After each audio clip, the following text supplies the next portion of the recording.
Hello BookTube, welcome to another episode of Jack's Reading Corner. I am Jack, and I thought I would do a tag for you. This tag is called Spring Has Sprung, and it was originally created by the Naughty Librarian, and I will post a link to her channel below. So here is Spring Has Sprung tag. Oh, and I apologize if you can hear the dog barking in the background. Rascal, as you guys, if you've been watching my videos, you know that Rascal tends to love to bark whenever he just sees people walking by, whether they have a dog or not. Although, he's downstairs right now, thankfully. Okay, so question number 1. Flowers are bloom. All the flowers we remember have returned and are in full bloom. Pick a book that's a fresh take on a retelling. Okay. Let's see. I'm going to pick one. Do I have one here? Wait, I shouldn't even be looking at the shelf because these are all books I haven't read yet, or I'm in the middle of. Which, actually, that reminds me, this book. I'll go ahead with this one. Although I haven't read this fairy tale, and this actually should be over on the other shelf. The Daughter of the Forest by Juliet Marillier is a retelling of the Six Swan story. Now, although the only reason I'm picking this one is because it's like right here and I don't feel like getting up. But I actually have not read this fairy tale, so this is probably a cheat. But it is a retelling. It's set in Ireland. And in this story, our main character is Sorcha, and I don't know if I'm pronouncing her name right, but she's the princess of her kingdom, and it's her and her six brothers, and their dad is a widower. But then one day, a mysterious, beautiful woman comes into their dad's life on one of his journeys, and their dad immediately falls in love with her. And it turns out she's a witch. And she turns Sorcha's 6 brothers into swans. And it's the fae people of this world have come to Sorcha and have told her that she can save her brothers and break this curse on them if she will sew these 6 shirts made out of the special needle material, and she has to remain mute. And has to put the shirts on her brothers herself at a certain point in time, or she will not be able to break the curse. And there's also a subplot of a war between their kingdom and another kingdom. And Sorcha, well, she's been told that it's time for her to leave where she is currently residing to continue her mission to break the curse.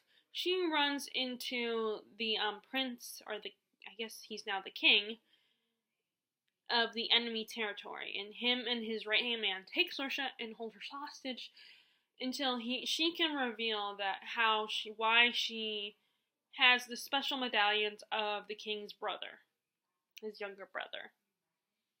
Although I guess he is the prince. I guess he still is the prince. But unfortunately, she is mute and has to finish the shirts first. And this does have a romance in it, and it does have a little bit of romance, but the main focus is Sorcha's journey to saving her brothers. That's the main focus of the story. Which I really appreciate, because I am not against. I still love a good romance, and I'm not, and I'm probably one of the few people who likes it when a lot of YA books have romance, and I know a lot of people get tired of romance and stories in the YA category. A lot of authors automatically, and I can understand that there's some times where the romance doesn't make any sense and you could do without the romance, but I am a sucker for having romance in the stories. But as I've stated before millions of times, I just don't want it to be all about that, in which this book is not all about the romance. It's, like I said, about Sorcha's journey to saving her brothers. So, like I said, it is a retelling. I don't know if someone would consider a fresh retelling, because it's still kind of that medieval Renaissance type setting. But like I said, I'm lazy and I didn't feel like getting up and trying to find one because I totally forgot to look for one first.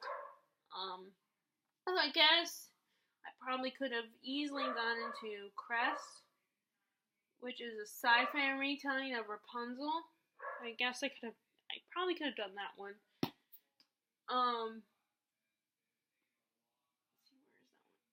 Oh no, Winter. Winter is what I have on this shelf. That's the one I'm in the middle of. Winter, which is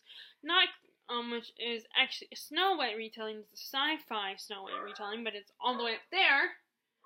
So you might be able to see it a tiny bit. But I guess that one's probably more of a fresh retelling because it's a sci-fi retelling instead in most stories, fairy tale retellings are like they're kind of set in a similar medieval Renaissance period, or they're set in a contemporary setting. I think it would be kind of interesting to see if someone could do a retelling that's set like in the 20th century. Although they did do a Jane Eyre retelling set in the 50s that more like closer to the 60s that I DNF'd. So I can't really count that one because I got rid of it. But in a way, but that's what originally why I wanted to read that one in the first place was because it was late 50s, early 60s. So and to me that was a fresh retelling of the story. Okay, I'm gonna put this one here because it's actually needs to go over to my other shelf. Okay, enough of that question. Next question number 2. Cadbury Mini Eggs, which I don't know if I've ever had any of those. Like, the closest I've come to those is, well, I might have had it, I just don't remember. Like, I might have had it when I was a kid.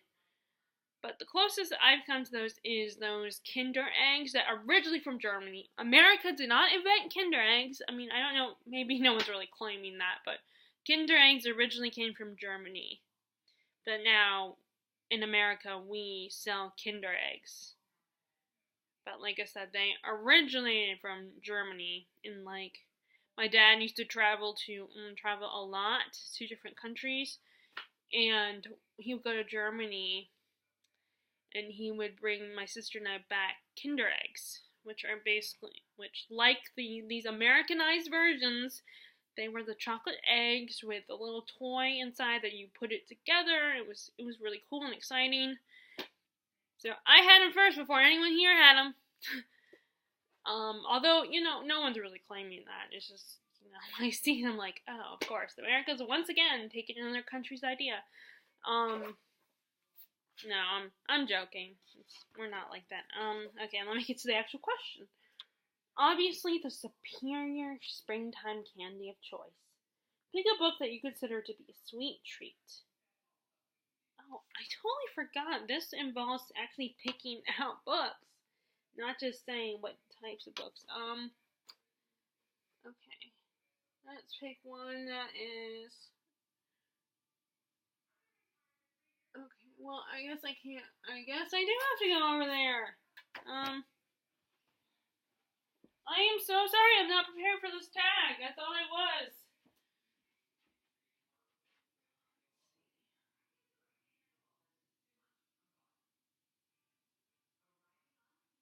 Okay, so I must have put these over here.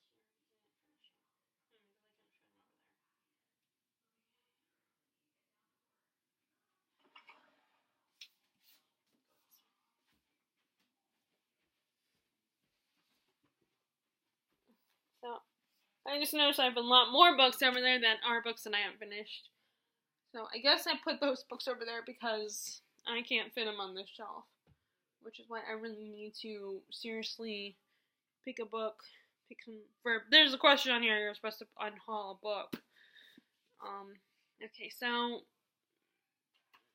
you're supposed to pick a book that you consider a sweet treat, and I chose this one, Nevermore, The Trials of Morgan Carl. And I still have not bought the second one or borrowed it from the library, which it probably won't be at the library for a year, maybe even longer. But I haven't bought it. I keep meaning to buy it, but then I keep passing it up. And it's not that I'm not excited or interested to read it. It's just, like, I have so many books that I want to read. And unfortunately, my own insecurities keep getting in the way of me picking up middle grade books.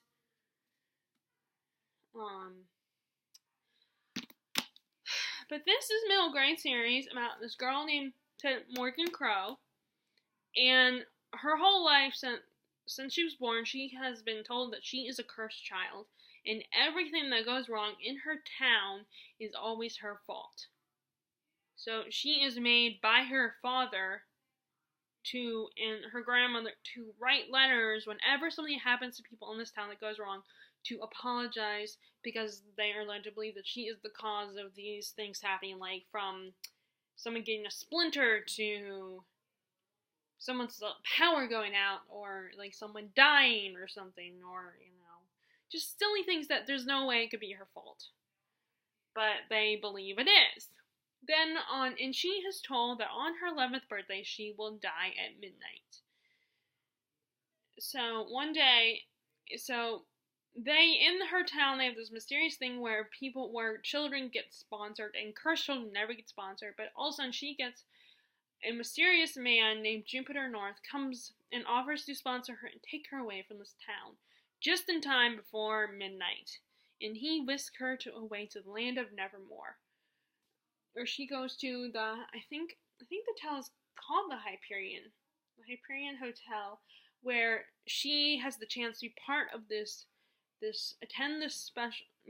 the Wondrous Society, but she must pass these trials, these mysterious three trials to get into the Wondrous Society.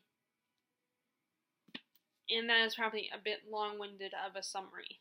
So, this is just a fun, whimsical read where so many strange, unique, interesting things happen to Morgan Crow. She sees so many amazing things and strange creatures. I feel like, I guess since people compare it to Harry Potter, I feel like it's Harry Potter meets Alice in Wonderland. There's even a talking cat in the story, just like in Alice in Wonderland. And it's such a fun story. It's a quick read, and I think most middle grade books are sweet treats, in my opinion, or at least the ones that I've read, which isn't a lot since my childhood, since I was a kid, so. But I picked this one.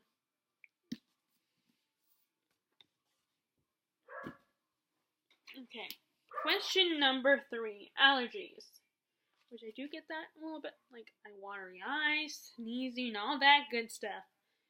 And itchy, bug bites and all that good stuff. Which I guess bug bites aren't really allergies, but seasonal allergies often make your eyes water. Yes, very true.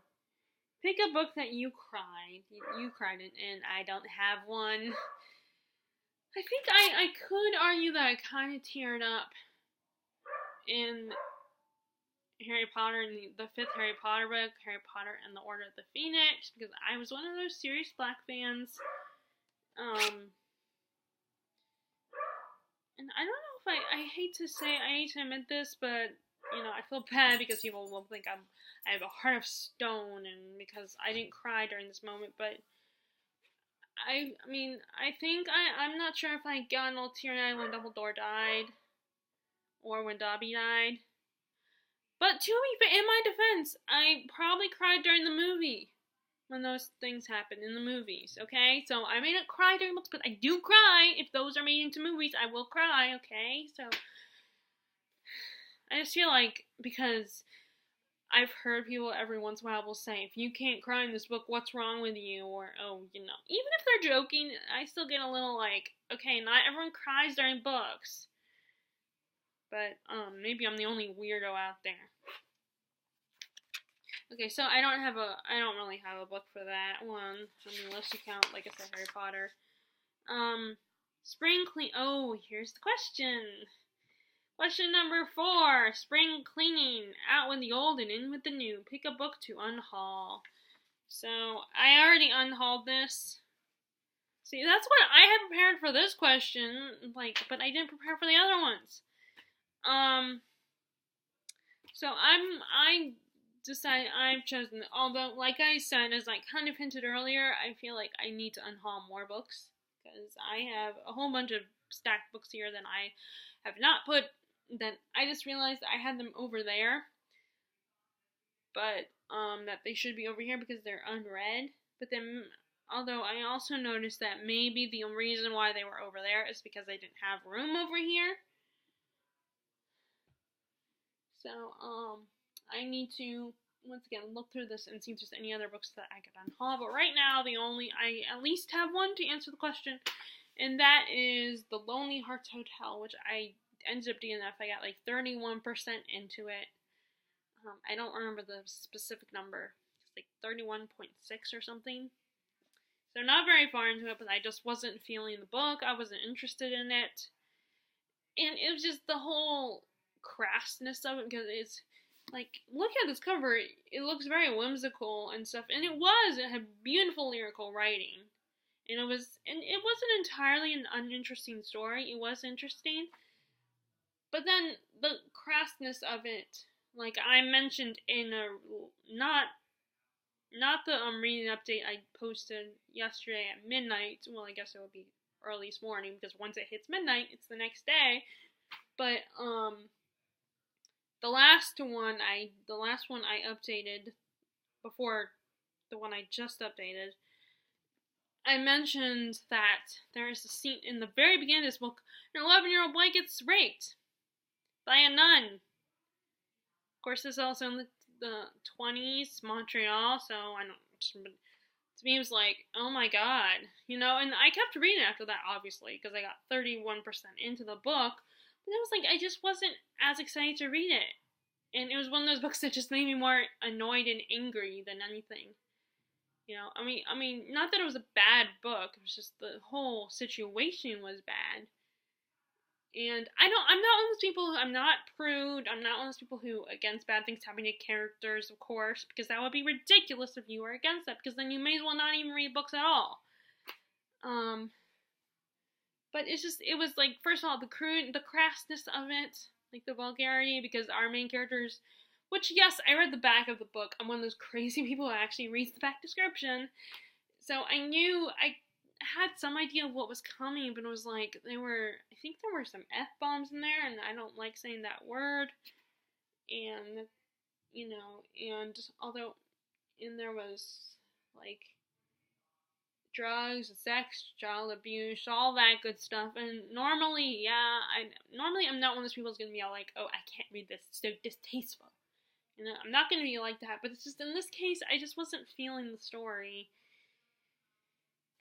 So, like, I just wasn't necessarily comfortable with, especially when this book was implied to be more, when going by the cover, I thought this was going to be more whimsical. But, maybe it's my own fault. Like, I don't know, but I keep saying the word but. I wasn't feeling it. So I'm gonna get rid of it. So, and you guys might like it. It's, it's beautifully written. It's not a bad story. And maybe someone here in my town might like it. But yeah, that's the one I'm unhauling. And like I said, I feel like I need to unhaul at least one more book. Or maybe even 3 books. Problem is, all the books over here, I haven't read them, and I'm still eager to read them. Okay, question number 5. Spring break is the perfect time for an adventure. Pick a book involving a road trip. Okay. Again, I should have. Oh, this one should also be over there. Dang it! Why? I was rushing organizing these, wasn't I? Okay, let's see. Well, let me just go over there to the other shelf, because that's all the shelf of the books I've read. Let's see.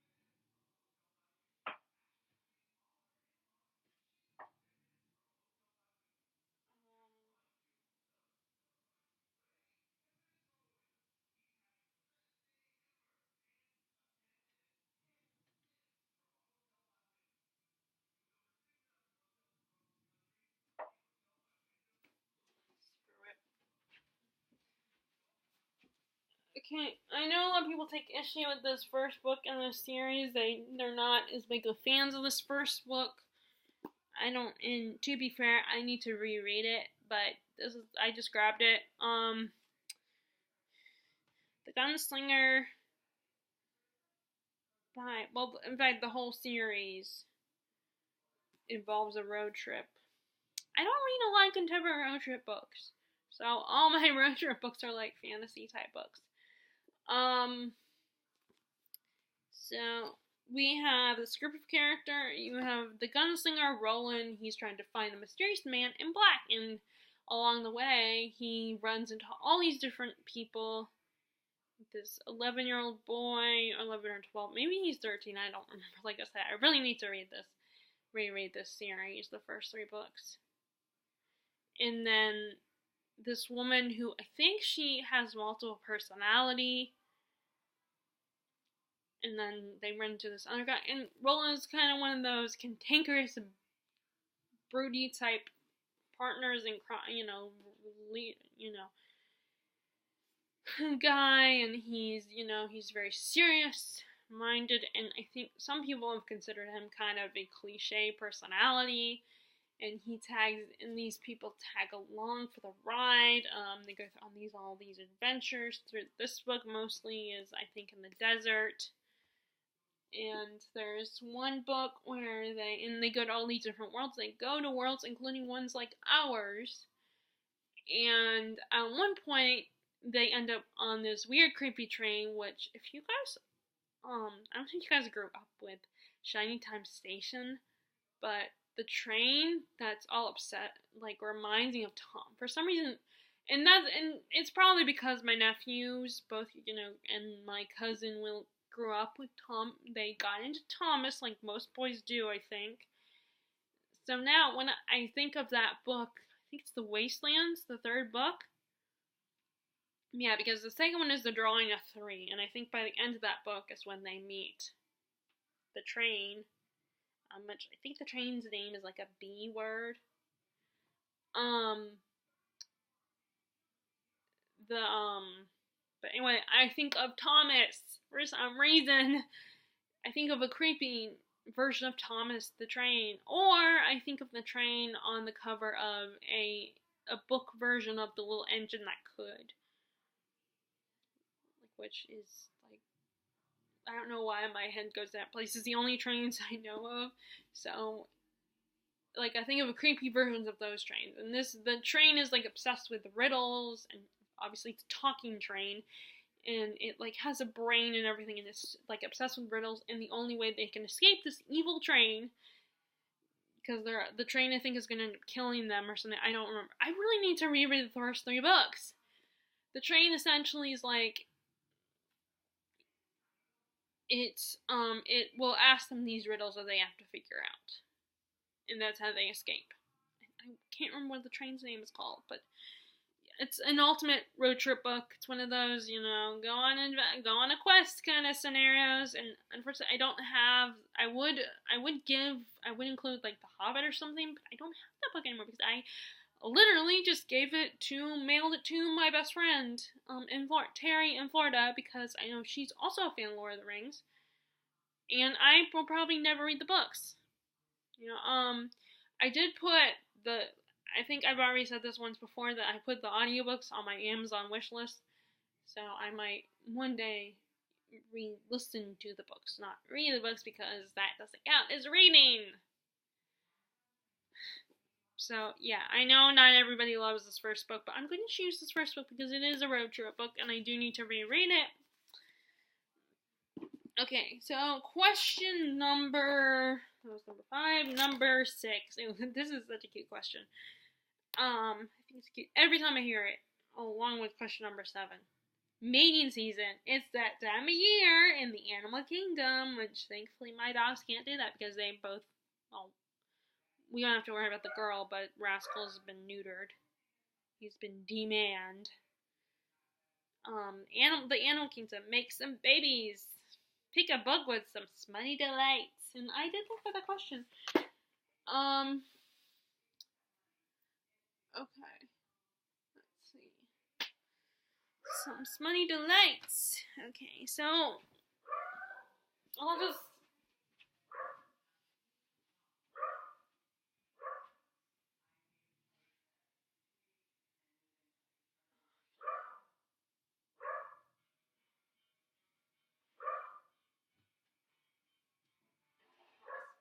go with this one. So I don't read a lot of books with smutty delights in them, and I don't read those romance novels. I mean, occasionally I have, like, I went through a whole Nicholas Sparks phase, and then my Tara from Florida introduced me to this book called Fool's Paradise by Tori Phillips, which is a cute book. It's a good book, by the way. It's an old book. I think it was probably published in, like, the 80s. Like, Elizabeth, the goddaughter of Queen Elizabeth, is trying to get out of a marriage. She runs away. She ends up running into the court jester who performed at their engagement party, and he offers to take her on, disguise her as a boy, and take her on as a princess, and I'm sure you can guess what happens from there. It was cute. It was fun. But I don't have that book anymore, because I probably was never going to reread it, so I gave it away. So the closest I come to is this one, Nevernight. I just finished this book, and it has some smutty delights in there with our main character, Mia. It's an adult, very adult book, but she's a teenager. And after witnessing the government murdering her father, and then because he was a traitor to the government, and then seeing her mom and baby brother get in prison, Mia learned, and then eventually witnessing her mom's descent into insanity and eventually getting killed while she tries to escape, Mia becomes and trains to be an assassin, is sent and finds out about a special assassin school, the Red Church, and she goes there, has to pass all these tests, and the smutty delights are she has a bit of a sexual relationship with one of her peers, Trick. But unfortunately at this school you can't trust anybody, no one's really friends. And Mia has to deny that she can't express any romantic feelings towards Trick. She has to hide those because, of course, she can't trust anybody, and she will never become an assassin if she is too vulnerable to caring for someone else. But she does have some naughty times with that boy. So, this is the only smutty delight book I got here on my shelf because I'm not big into the smut. Although I'm not against it. I mean, I have read the Suki Stackhouse series, and I actually, because, okay, so when I went to my grandma's house, you know, to stay with my grandma, whenever I would go, during the time when True Blood was still on the air, I would go there during the summer, but of course my grandma didn't have cable channels, she didn't have HBO, so I would have to go to my uncle's house, my uncle's place. So, and my uncle also was a fan of True Blood, so that's why I was able to go over there, so we would watch it together, and it was very, like, I didn't even think about it. I didn't even think about how awkward that would be, and I mean, it wasn't even, I mean, although it wasn't actually awkward, I mean, we didn't talk about the awkwardness or anything of it. It wasn't like we had this awkward moment where the realization would be like, because we both were just enjoying the show. But, you know, I was just thinking about that, and it was like, I wonder if Uncle Danny thought about that. The fact that there's a lot of sex in that show. There's some naughty times, and it's the type of sex scenes where you actually hear them making the noises and stuff, and that's what like I said before, I'm not a prude, but I don't like hearing, that's why I prefer the more sensual sex scenes with the, you know, the music and stuff that overshadow all the grunting and groaning and the sighing and all that. Like, there's one of my favorite independent movies, Fur, has this beautiful epic love scene. I'm gonna call it sex/love scene between our main character and her lover. And you could hear them, like, it wasn't as groany or as gropey or anything, but it was very sensual.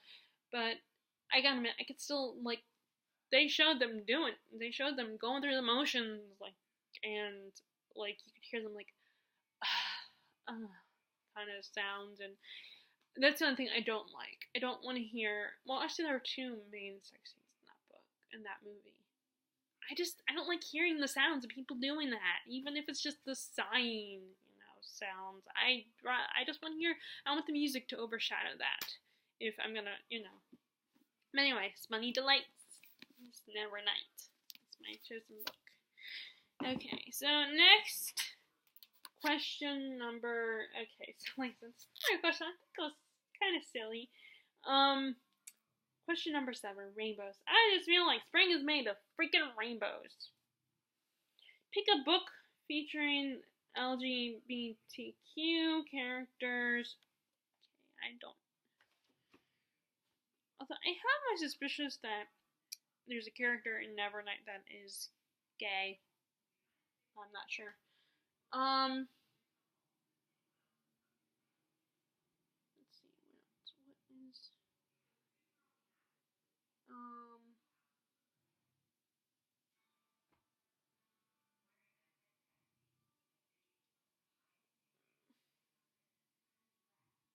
Oh, I got perfect. I got one perfect. I don't know why. Oh, wait, what is it over here? Oh, another one that should not be over here. It should be over there on my other shelf because it's one I've read. But I'm gonna go with this. Sarah Waters' book's The Paying Guest. She writes a lot of She writes gay romance mostly, and I think people said that she at least has 1 or 2 books that have straight couples in it. But this is my first Sarah Waters book, and so far my only. But I just love her, and I want to continue reading her books. So I am reading her other, The Little Stranger. This is basically set in the 1920s about a mother and a daughter, and the mother's husband, the daughter, has just died. Had died, and the family, the mother and daughter, are currently in debt, so they must rent out their house to take on what is the word? There's a word for it. Anyway, they must rent out their place. They must take on roommates. So this young couple, younger than the daughter, arrive and they are young and fun and free and do whatever they want and go to parties and have a great social life. But the daughter, Frances, does not, she's kind of more homey, and she is immediately taken with the wife, and they become friends, and eventually they start having a bit of an affair. And of course, like I said, this is set in the 1920s, so not only because of she's a married woman, they're having an affair, but, of course, I think it was even worse back then. There was even more bigotry back then than there is today. The whole idea of 2 women was, like, they don't want anything to do with that. And then, unfortunately, this is more, it gets out of hand, of course, and things even far worse than just them having an affair, and the possibility of being found out occurs. I personally like this book. I really enjoyed it. It's beautiful. I love her writing style. It's very beautiful. And I know it's not everybody's favorite Sarah Waters book, but I enjoyed it. So I was gonna go with one of my Cassandra Clare books, but I don't know where that is at the moment. Well, actually, I do know where one of them is. Okay, question number 8. Spring Awakening. I've never seen that play, but I am familiar with it. It is one of my all-time favorite musicals, even though it's filled with completely dysfunctional characters. Pick a book that's also filled with dysfunctional characters.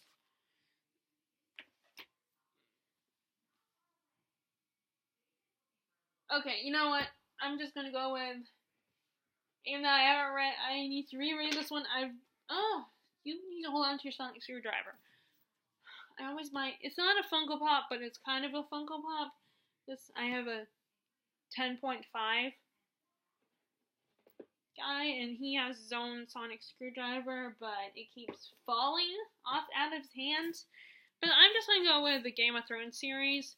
It's full of dysfunctional characters. To me, you have the Lannister twin, Cersei and Jaime are having an incestuous relationship. You have the Tyrion, who he unfortunately has that he's a dwarf. He likes drinking. He's a bit of an alcoholic. You know what? I got a better example. I got a better one that I can use.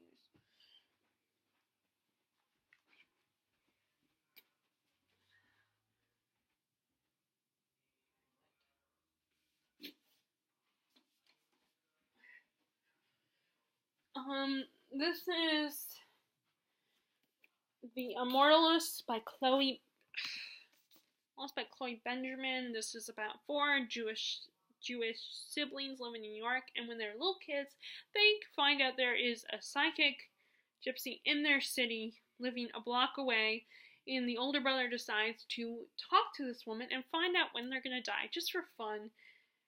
And this basically defines all 4 of their lives, even the siblings that that refuse to believe in this. And basically, they all grow up, it really affects their lives, and it kind of ruins all their relationships with each other and the people in their lives. So it's a beautiful story, and it basically, like I said, it begs the question of, is it better to know your death, or are you better to be in the dark? And even if you don't believe in it, could it still seep into your conscience and make you start to believe, even if you're determined not to?